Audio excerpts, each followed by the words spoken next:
For centuries, Neanderthals were painted as brutish cavemen, hunched and slow, doomed to fade before the rise of modern humans. But what if that image is a lie? What if they carved symbols, crafted ornaments, mastered fire, and thought in ways closer to us than we ever imagined? Recent discoveries suggest their minds may have burned just as brightly, their creativity just as deep, their world far more complex. If Neanderthals were not our dim-witted cousins but equals in thought, then our understanding of intelligence itself must be rewritten. They once walked the same earth as us, breathed the same air, and looked at the same sky. Yet for generations we reduced them to brutish caricatures, cavemen dragging clubs across frozen landscapes. But as science peels back the layers of time, the crude picture crumbles and a far more astonishing truth comes into view. Because Neanderthals were not dim shadows of humanity, they were thinkers, creators, and survivors who endured the unforgiving landscapes of the Ice Age with intelligence and resilience that rivaled our own.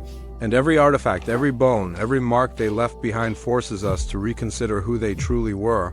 For when the first Neanderthal skull was unearthed in the 19th century, its heavy brow ridges and robust frame were mistaken for signs of stupidity, an evolutionary dead end. Yet as archaeologists uncovered more sites and more evidence, a different story emerged, one in which these so-called primitives created stone tools with astonishing precision, employing techniques such as the Levallois method that required them to envision a final shape before striking the core, a process demanding planning, abstract thought, and shared knowledge passed across generations.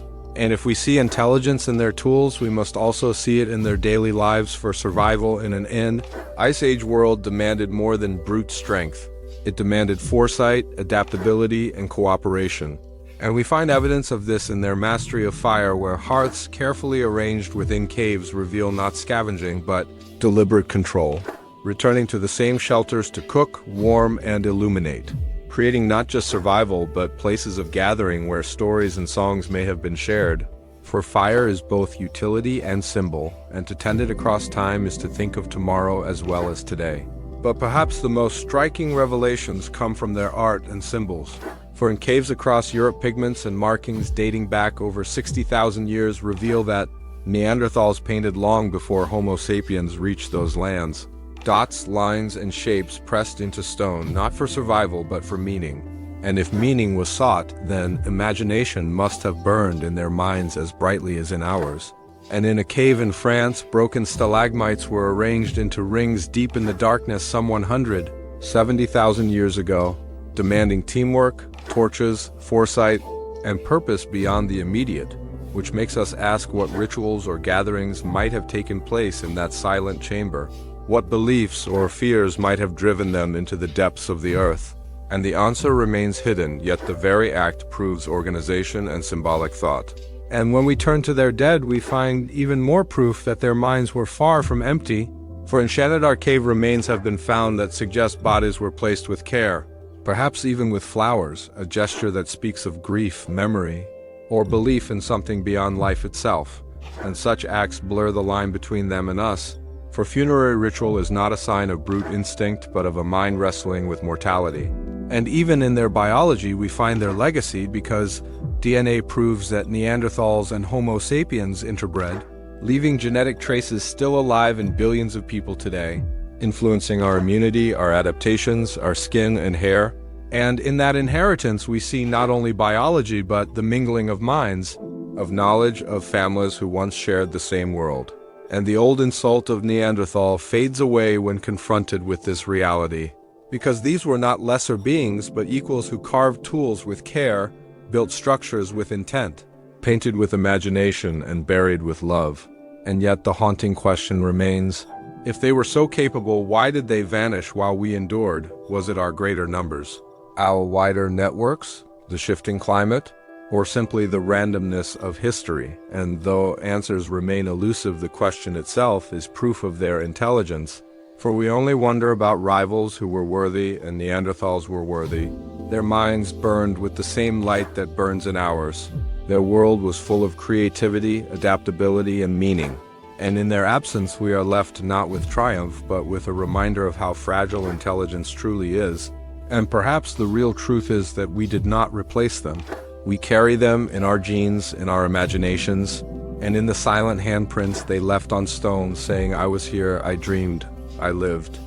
As we step out of the shadows of the caves and return to the present day, the story of the Neanderthals refuses to fade. It clings to us like a quiet echo, reminding us that history is never as simple as we imagined for centuries. They were cast as brutish cavemen, the foil to our brilliance, the failed branch destined to vanish while we rose to greatness. Yet discovery after discovery has torn down that caricature, replacing it with a vision, far more complex and unsettling one, in which Neanderthals are not the dull cousins of humanity but equals. In many ways, creators, innovators, caretakers, and dreamers who lived through an ice age that would have broken us and still managed to leave behind tools that reveal foresight. Art that speaks of imagination and burials, that whisper of grief and love, and even though their bodies are long gone, their legacy lingers within our very blood, where fragments of their DNA still shape the color of our skin, the strength of our immunity, and perhaps even the edges of our thoughts. And in this realization, we are forced to face the truth that intelligence is not a crown given only to Homo sapiens, but a fire that once burned in many lineages, and among those flames, Neanderthals shone brightly.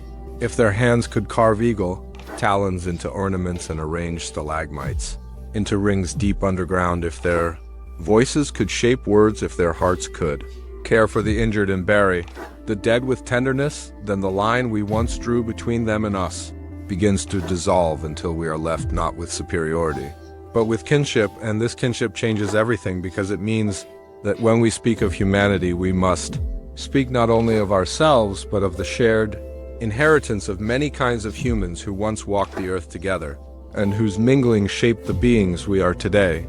And yet the haunting fact remains that, despite their intelligence, despite their adaptability, despite their creativity, Neanderthals are gone, vanished into the silence of history while we continue, and that silence should unsettle us, because it reveals how fragile even the brightest minds can be, how vulnerable intelligence is to chance, to climate, to competition, and how survival is never guaranteed but always precarious, balanced on the knife edge of circumstance.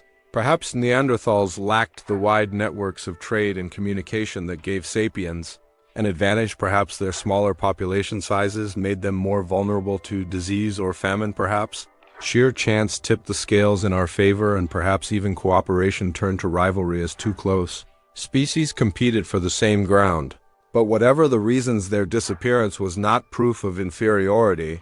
It was the outcome of forces far greater than any one species could control. And in that loss, we are reminded of the fragility of our own existence, because if they could vanish, so too could we. What remains is not triumph, but responsibility. Responsibility to honor the voices that came before us, to recognize that the human story is not ours alone, but the tapestry of many threads interwoven across time and space.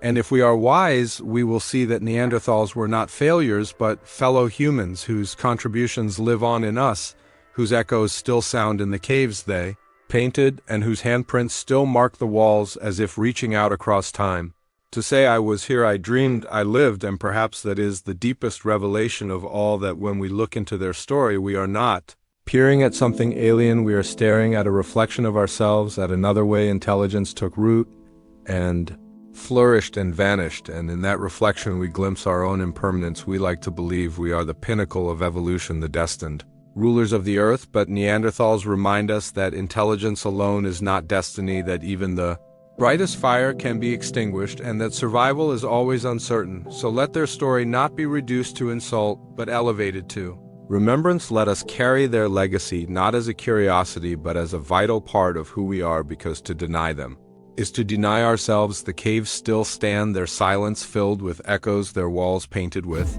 symbols that outlasted the hands that drew them. And as we leave them behind, we take with us not answers, but wonder at the richness of humanity, wonder at the intelligence that was once shared by many, wonder at the possibility that we are not alone, but the last surviving voice in a chorus that once filled the world, and that wonder drives us to keep searching, to keep digging, to Keep asking questions about who we are and where we come from and what it truly means to be human. For the story of the Neanderthals is not over, it continues in us in the genes we carry, in the questions we ask, and in the awe we feel when we touch the stones they shaped, and as long as we keep looking, the echoes will never fade. So, if this journey through their world has left you with the same awe it leaves, join us on the path ahead, share this story, subscribe for more explorations, and walk with us into the next chapter of discovery, because the caves may be silent, but the voices of our ancestors still speak, and they are calling us to listen.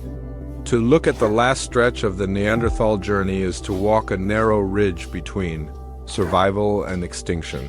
And though their story has often been told as a tragedy, it is more accurate to see it as one of the greatest puzzles in human history, because here was a species with intelligence, resilience, and creativity, a people who thrived for hundreds of thousands of years in brutal landscapes, mastering fire, tools, and cooperative hunting, showing empathy through the care of their injured, and even adorning themselves with ornaments that spoke of identity and symbolic thought. Yet, within a few short millennia of encountering Homo sapiens, they were gone, leaving only fragments of bone, pigment, and DNA to whisper of their existence. And this disappearance forces us to ask the question again and again, why, if they were so intelligent, did they not survive? The answers are not simple, and perhaps that is what makes their story so compelling, because evidence suggests that sapiens may have carried broader social networks, more diverse trade routes, and higher population density, allowing them to share knowledge and resources more effectively, while Neanderthals remained in smaller, isolated groups more vulnerable to famine, disease, and sudden environmental change. And yet these differences do not erase the reality that Neanderthals displayed remarkable mental sophistication, for their symbolic use of pigments, their possible cave art, and their capacity to plan hunts against mammoths and bison all point to minds that were analytical, creative, and deeply aware of the world around them.